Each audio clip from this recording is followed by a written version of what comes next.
सवाल कयो वियो आहे त जेकॾहिं ज़ैद अमर खे गाॾी 1,14,000 में वठी ॾिनी, हाणे उहा गाॾी अमर हिकु हफ़्ते खां पोइ 1.5 लख में विकिरो कई आहे। हाणे ज़ैद सवाल थो करे त छा मूंखे 1,14,000 वापसि कंदो, या जेको मुंहिंजे कर्ज़ ते नफ़ो खयो अथई 1.5 लख रुपए में खपाई अथई त उहो 1.5 लख मूंखे वापसि कंदो। बिस्मिल्लाहिर रहमानिर रहीम। जेकॾहिं ज़ैद हुनखे जेका गाॾी वठी ॾिनी आहे उहा बतौर कर्ज़ जे वठी ॾिनी आहे त इन सूरत जे अंदरि उनखे नफ़ो वठणु जाइज़ न आहे।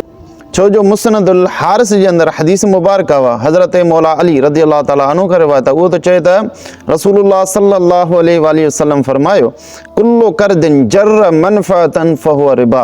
हर उहो कर्ज़ जेको नफ़ो छिके उहो व्याज आहे।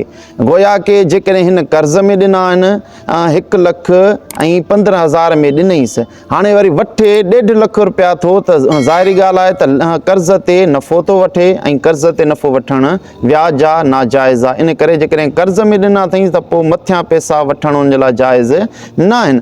पर जेकॾहिं मुदारबत बतौर मुदारबत जे उनखे पैसा ॾिना अथई, मुदारबत ईअं हूंदो आहे जो हिकिड़ो शख़्स ॿिए खे का शइ वठी ॾींदो आहे या पैसा ॾींदो अथसि ऐं ॿियो वरी कमु कंदो आहे, पोइ छा थींदो आहे उहो पाण में मुआहिदो कंदा आहिनि त जेको नफ़ो थियो उन में अधु अधु कंदासीं या हिकिड़ो हिसो तुंहिंजो, 2 हिसा मुंहिंजा, अहिड़े नमूने सां उहे नफ़े जे अंदरि विरासत कंदा आहिनि।